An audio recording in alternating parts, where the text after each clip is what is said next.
I destroyed my parents' perfect image with a single TikTok video. And I'd do it again in a heartbeat. My name is Maya, and this is the story of how I exposed the truth about my picture-perfect family and watched their carefully constructed facade crumble in real time. Let me paint you a picture of the Harrison family as the world saw us. My dad, Richard Harrison, successful corporate lawyer. My mom, Diane Harrison, interior designer and president of the PTA. Perfect house in the suburbs. Perfect lawn. Perfect Christmas cards every year. And me, the perfect daughter. Or so they told everyone. Our family Facebook page was something out of a magazine. Mom posted constantly. Photos of family dinners where we all smiled around the table. Photos of me at piano recitals. Photos of family vacations to Nantucket and Martha's Vineyard. Photos of dad and me at father-daughter dances. The captions were always the same. Blessed with this amazing family. So grateful for my beautiful daughter. Family is everything. Every post got hundreds of likes. Dozens of comments from their friends. You have such a beautiful family. Maya is so lucky to have parents like you. Relationship goals. It was all a lie. Behind closed doors, behind the perfect photos and the curated posts, the Harrison family was falling apart. And I was drowning. But nobody knew. Because my parents were experts at hiding the truth. Let me take you back to where it really started. I was 14 when I first realized my family wasn't what it seemed. It was a Thursday night. I'd gotten a B on a math test. Not even a bad grade. Just not perfect. I came home, and my mom was in the kitchen, meal prepping for her Instagram wellness page. How was school, sweetheart? She asked, that bright smile plastered on her face. Good. I got my math test back. And? I got a B. The smile disappeared instantly. A B?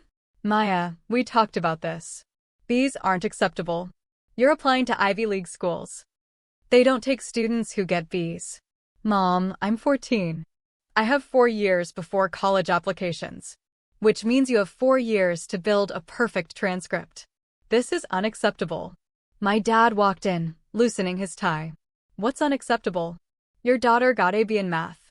He sighed, like I'd just told him I'd burn the house down. Maya, you're better than this. I don't want to hear about any more B's. Understand? I nodded, fighting back tears. That night, Mom posted a photo on Facebook. It was from earlier that week, me smiling at the dinner table. The caption read, "So proud of my brilliant daughter. Watching her excel in everything she does fills my heart. We're so blessed." The photo had been taken seconds before she'd criticized my posture and told me I was slouching like a peasant. But nobody on Facebook knew that. They just saw the perfect family. That's when I started paying attention. Really paying attention to the difference between our public image and our private reality. Every family photo was preceded by an hour of my mother positioning us, adjusting our clothes, fixing our hair, telling us to smile wider, look happier, seem more natural. Maya, tilt your head like you're laughing at something Dad said. No, not like that. You look constipated. There. Perfect. Now hold it while I take 40 shots. Every family dinner that got posted on Facebook was followed by silence. We'd eat without talking, then retreat to separate corners of the house. Dad would drink scotch in his office. Mom would edit photos on her computer. I'd hide in my room, trying to be invisible. But the posts kept coming. Family dinner night. Nothing better than quality time with the people you love most. The comments poured in. You guys are such an inspiration. I wish my family was this close. I wanted to scream. By the time I was 16, the pressure was suffocating. I had to maintain a 4.0 GPA. I had to be in 5 extracurriculars. I had to volunteer. I had to take SAT prep classes. I had to be perfect. Not for me. For them. For the image. Because Maya Harrison, daughter of Richard and Diane, couldn't be anything less than exceptional. That would ruin the narrative. I started having panic attacks. The first one happened during a piano recital. I was in the middle of a Chopin piece and suddenly I couldn't breathe. My hands froze on the keys. The room started spinning. I ran off stage and locked myself in the bathroom, hyperventilating. My mother found me 20 minutes later. What the hell was that? She hissed. Do you know how embarrassing that was? Everyone was staring at us. Mom, I couldn't breathe. I think something's wrong. Nothing's wrong except you decided to have a tantrum in public. Get yourself together. We're going back out there, and you're going to apologize to your piano teacher. 2 days later, she posted a photo from the recital. Me at the piano, before the panic attack. My talented daughter absolutely killed her piano recital tonight. So proud of this young woman. I didn't kill the recital. I literally ran away mid-performance. But that's not what Facebook saw. The panic attacks kept happening. At school. At home. During tests. I'd wake up in the middle of the night, gasping for air, feeling like I was dying. I begged my parents to let me see a therapist. You don't need a therapist, my dad said. You need to toughen up. Life is hard. You think I got where I am by falling apart every time things got stressful? Richard, maybe she has a point, my mom said. But if we take her to a therapist, what if someone finds out? What will people think? That we failed as parents, Dad said. No. No therapists. Maya, you're fine. You're just overwhelmed. Cut back on one of your extracurriculars. But you said I needed 5 for my college applications. Then I guess you need to learn to manage your stress better. I was drowning, and my parents were more worried about their image than my mental health. That's when I started pulling away. I'd lock myself in my room for hours. I stopped trying to please them. Stopped smiling for the photos. Stopped pretending everything was fine. My grades started slipping. Not dramatically, but enough that my teachers noticed. I got a C on an English paper. My first C ever. My parents lost their minds. How could you be so careless? My mother screamed. Do you know what this does to your GPA? I don't care about my GPA. I yelled back. I can't do this anymore. I'm exhausted. I can't sleep. I can't eat. I feel like I'm going to die every single day. You're being dramatic, my dad said coldly. Plenty of students manage rigorous course loads without falling apart. I'm not falling apart because of school. I'm falling apart because of you. Because nothing I do is ever good enough. Because you care more about what your Facebook friends think than about whether I'm okay. My mother's face went red. How dare you speak to us like that? We have given you everything. A beautiful home, the best education, every opportunity. And this is how you repay us? With disrespect and mediocrity. I don't want opportunities. I want parents who actually care about me. Go to your room, my dad said. Now. I did. And I sobbed into my pillow for hours.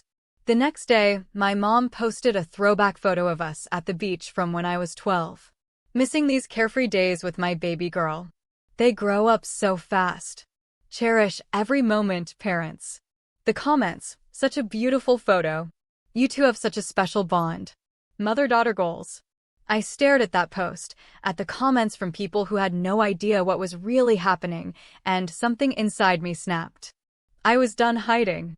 Done protecting their image. Done pretending. I was 17 by then. Old enough to have my own social media. Old enough to tell my own story. I'd been watching TikTok for a while. Seeing other people share their stories of growing up in toxic households, of parents who cared more about appearances than reality. And I'd always thought, that's not my place. That's private. Family business should stay in the family. But why? Why should I protect people who wouldn't protect me? So I made a video. I sat in my room, phone propped up on my desk, and I just talked. Hi. My name is Maya, and my parents have a Facebook page where they post about how perfect our family is. How blessed they are. How proud they are of me. And I need to tell you the truth. I took a breath. My parents care more about their image than they care about me. I've been having panic attacks for 2 years, and they won't let me see a therapist because they're worried what people will think. I'm not allowed to get less than an A because it reflects badly on them. Every family photo you see is staged. Every smile is forced. Every caption is a lie. My mom posts about family dinners where we bond and share our days. In reality, we eat in silence. If we talk, it's about my grades or my extracurriculars or what I need to do better. My dad posts about how proud he is of me.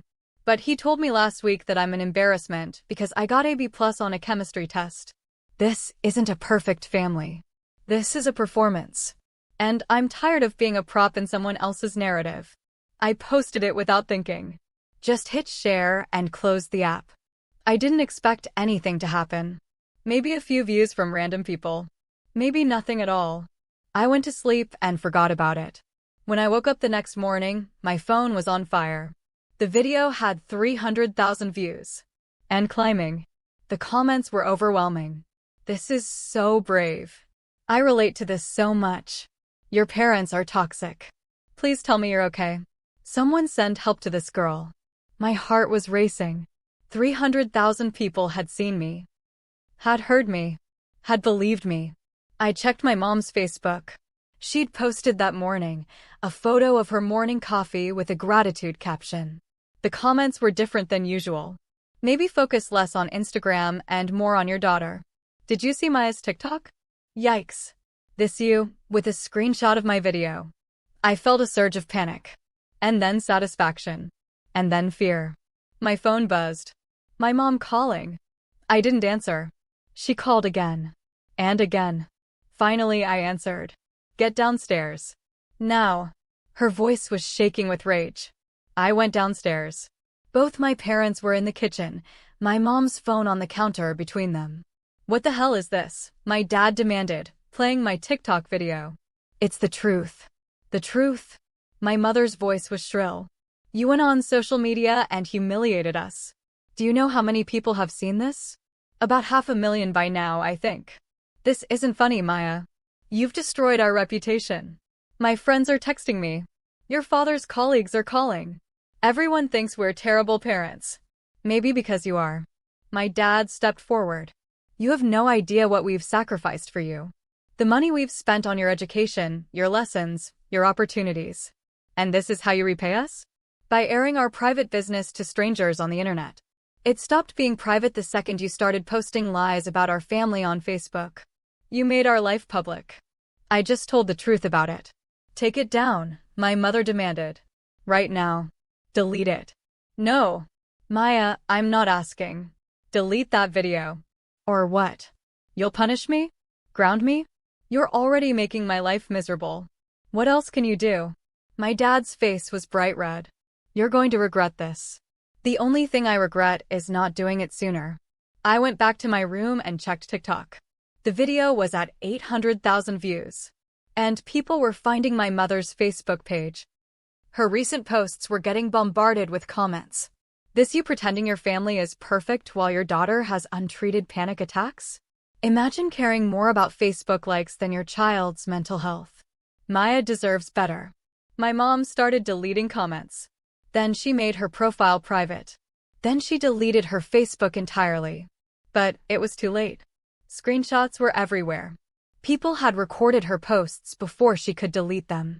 The contrast between her captions and my video was stark. The video went viral. 1 million views. 2 million. 5 million. News outlets picked it up. Teen exposes parents' perfect Facebook facade. The dark side of social media parenting. When family photos hide family pain. I started getting messages from people all over the world. Thank you for speaking up. My parents did the same thing. You're so brave. This is exactly what I went through. Please stay safe. Do you need help? Your parents are narcissists. Look into gray rocking and setting boundaries. I learned terms I'd never heard before. Narcissistic parents. Emotional abuse. Parentification. Golden child syndrome, though I was more the scapegoat. Other people started making response videos, sharing their own stories of parents who prioritized image over reality. It became a movement. Thousands of people talking about the pressure of perfect family social media accounts. My parents were furious. They threatened to take my phone. I told them if they did, I'd just make another video from a friend's phone about how they retaliated against me for telling the truth. They threatened to kick me out. I said fine and started researching emancipation laws. They realized they'd lost control of the narrative. For the first time in my life, they couldn't manage how people saw them. My dad's law firm started getting negative reviews. Would you trust a lawyer who can't even treat his own daughter right? My mom lost clients. People didn't want an interior designer who couldn't create a peaceful home for her own family. Their friends stopped calling. The same people who'd left all those supportive comments on their Facebook posts suddenly disappeared. Because nobody wants to be associated with people who've been publicly exposed as frauds. My parents tried damage control. My dad released a statement saying the video was taken out of context, that I was going through a rebellious phase, that they loved me very much. It didn't work. People saw through it. My mom tried to do an interview with a local news station, explaining their side. She cried on camera, said she was devastated that I felt this way, that they'd always tried their best. The comments on that interview, classic narcissist tears. She's making it about her. Notice she never actually addresses what Maya said. They couldn't win. Because I'd told the truth, and the truth was louder than their excuses. About 2 weeks after the video went viral, things at home became unbearable. My parents weren't yelling anymore. They were worse. They were cold. They stopped talking to me except to tell me what I'd done wrong. They ate dinner without me. They canceled my piano lessons, my SAT prep, everything. Not as punishment, but because they said they were respecting my desire not to be pushed. It was gaslighting, making me feel like I was the problem for speaking up. My mom would post passive-aggressive quotes on her new, private Instagram account. Sometimes the people you love most hurt you the deepest. Family betrayal cuts like no other. But I had support now. Real support. People who understood what I was going through. A family therapist reached out through TikTok. She offered to work with us for free if my parents were willing. I showed them the message. Absolutely not, my dad said. We're not going to therapy so some stranger can tell us how to parent our child. Then I'm moving out the day I turn 18. With what money? People have been sending me donations, offering me places to stay. I have options. That got their attention. The idea that I could actually leave, that I had support outside their control, terrified them. You've really thought about this, my mom said quietly. I've been thinking about it for 3 years. The video was just me finally saying it out loud. There was a long silence. Finally, my dad spoke. What do you want from us, Maya? I want you to see me as a person, not a reflection of you. I want to go to therapy. I want you to stop posting about me on social media. I want you to care more about whether I'm happy than whether I'm perfect. We do care if you're happy. No, you don't. You care if I look happy. There's a difference. Another silence. We'll think about it, my mom said. 2 days later, they agreed to family therapy. Not because they thought they needed it, but because they were terrified of what else I might say publicly if they didn't. Our first session was brutal. The therapist asked me to explain why I made the video. I did.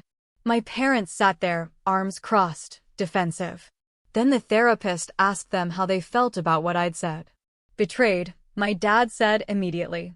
We've given her everything, and she humiliated us publicly. Why do you think she felt the need to go public? The therapist asked. Because teenagers are impulsive and don't think about consequences. Or because she didn't feel heard in private, the therapist said gently. Maya, had you tried to talk to your parents about these feelings before the video? Yes, multiple times. They told me I was being dramatic. That I needed to toughen up. That I didn't need therapy. The therapist turned to my parents. Is that accurate? My mom shifted uncomfortably. We thought we were helping her build resilience. By dismissing her mental health concerns? We didn't dismiss them. We just didn't think therapy was necessary. Why not? Because. My mom trailed off. Because it would make you look like you'd failed, I said. Because perfect families don't need therapy. My mom's eyes filled with tears. Real tears, not the performative ones from the news interview.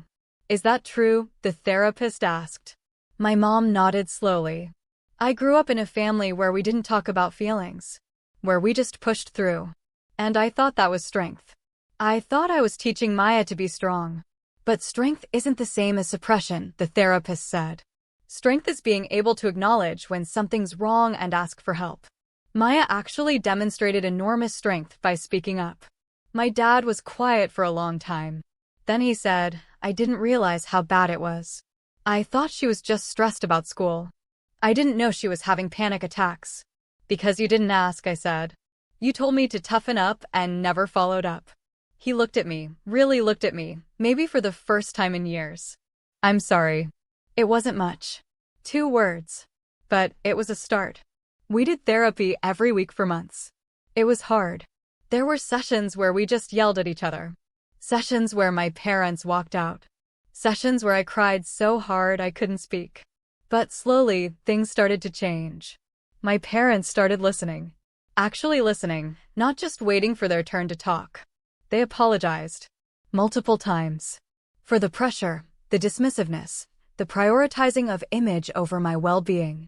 They stopped posting about me on social media entirely.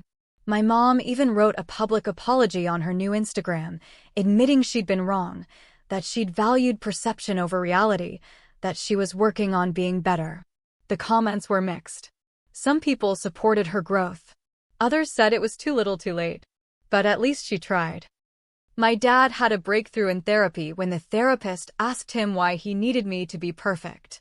He broke down. Completely broke down. Said his father had been impossible to please, and he'd spent his whole life trying to prove he was good enough. And he'd put that same pressure on me without realizing it. "I'm so sorry, Maya," he sobbed. "I've been trying to give you everything I didn't have, but what you actually needed was what I never got either. Unconditional love." That was the moment I started forgiving them. Not because they deserved it, but because I saw them as broken people who'd never healed their own wounds. And they'd passed that trauma to me. But unlike them, I was going to stop the cycle. It's been 2 years since the video. I'm 19 now, in college. Studying psychology, actually. I want to be a therapist who specializes in family dynamics and childhood emotional abuse. My relationship with my parents is better. Not perfect, never perfect, but better. We have boundaries now. They don't comment on my grades. They don't push me toward their version of success. They ask me how I'm feeling, and they actually listen to the answer. They've stopped trying to control my image. I post what I want on social media. Sometimes it's happy photos. Sometimes it's real talk about mental health. Sometimes it's nothing at all. And they don't interfere. My mom goes to therapy individually now. She's working through her own issues with perfectionism and control. She's even started a blog about her journey, being honest about her mistakes as a parent. It's not popular like her old Facebook page was, but it's real. And that matters more. My dad has cut back on work. He actually takes time off now. We go to breakfast sometimes, just the two of us, and we talk. Really talk. Not about my achievements or his cases, but about life. Movies. Books. How we're feeling. It's strange, building a relationship with your parents as an adult. Especially after you've publicly destroyed their reputation. But we're trying. People still recognize me sometimes. "You're the girl from that TikTok." Some are supportive. Others think I'm a spoiled brat who ruined my parents' lives over nothing. I've learned you can't control how people perceive you. You can only control your truth. And my truth was that I was drowning in a perfect family that didn't exist. The videos saved my life. I genuinely believe that. If I'd kept everything inside, if I'd continued trying to be perfect, I don't know where I'd be right now. But I spoke up. And yes, it was messy. Yes, it hurt people. Yes, it had consequences. But it also set me free. My parents' perfect image is gone. They can't get it back. Some of their friends never came back. My dad's law firm took a hit. My mom's design business had to rebrand. But they have something more valuable now. They have authenticity. They have growth. They have a real relationship with their daughter. That's worth more than Facebook likes. I still get messages from people who watched that video. Teenagers thanking me for making them feel less alone. Adults saying it helped them understand their own childhoods. Parents admitting they recognized themselves and committed to doing better. That video, those 7 minutes of me sitting in my room telling the truth, created ripples I never expected. It started a conversation about the performative nature of family social media, about the pressure we put on children to maintain images, about the difference between privacy and secrecy. Therapy taught me that distinction. Privacy is healthy. It's choosing what to share and what to keep sacred. Secrecy is toxic. It's hiding truth because you're ashamed of it. My parents wanted secrecy. They wanted to hide our problems behind perfect photos. I chose privacy. I share what I want when I want on my terms. And I don't owe anyone a performance. If you're watching this and you relate to my story, here's what I want you to know. Your feelings are valid. If something feels wrong, it probably is. If you're hurting, you deserve help. If your family cares more about how things look than how things are, that's not your fault. And if speaking up feels scary, remember this: the truth is always louder than the lie. It might take time. It might be messy. But eventually, truth wins. I don't regret making that video. Not for a second. Yes, it imploded my family. Yes, it destroyed my parents' carefully constructed image. Yes, it made my senior year of high school incredibly difficult. But it also saved me. And 2 years later, it saved my family too. Because we couldn't heal until the facade cracked. We couldn't grow until we stopped performing. Sometimes you have to burn down the house to rebuild it properly. My parents understand that now. It took public humiliation and months of therapy, but they get it. They post occasionally on social media now. But the photos are different. They're real. Candid. Imperfect. My mom posted one last week. It was from family therapy, just a photo of the 3 of us in the waiting room. She's not wearing makeup. My dad looks tired. I'm in sweatpants. The caption: healing isn't pretty, but it's worth it. Grateful for second chances and the courage to be real. It got 43 likes. Compared to her old posts that got hundreds. But every comment was genuine. People she actually knew, saying they were proud of her. That vulnerability was strength. That's the difference. 43 people who actually know us versus 400 strangers who knew a lie. I'll take authentic over perfect every single time. So yeah, I destroyed my parents' perfect image with a TikTok video. I exposed the truth behind the facade. I made our private pain public. And it was the best thing I ever did. Because now we're free. Free from the pressure of perfection. Free from the performance. Free to be messy and real and human. And honestly, we're happier this way. My parents would probably never admit this publicly, but I think they're relieved. Relieved they don't have to curate every moment. Relieved they can just be themselves. Even if themselves is flawed and figuring it out as they go. We're all figuring it out. That's the real truth no one posts on Facebook. Behind every perfect family photo is a family of imperfect people trying their best. Or in some cases, trying to look like they're trying their best. The difference is whether you're honest about it. My family chose honesty. Eventually. After I forced their hand. But we got here. And if we can do it, anyone can. So to everyone with perfect family Facebook pages who's hiding something painful behind the smiles, you don't have to keep pretending. To every kid who feels unseen in their own home, your voice matters. Your truth matters. And to my parents, if you're watching this, thank you for being brave enough to change. I know it wasn't easy. But I see you trying and I love you for it. We're not perfect. We never will be. But we're real. And that's enough.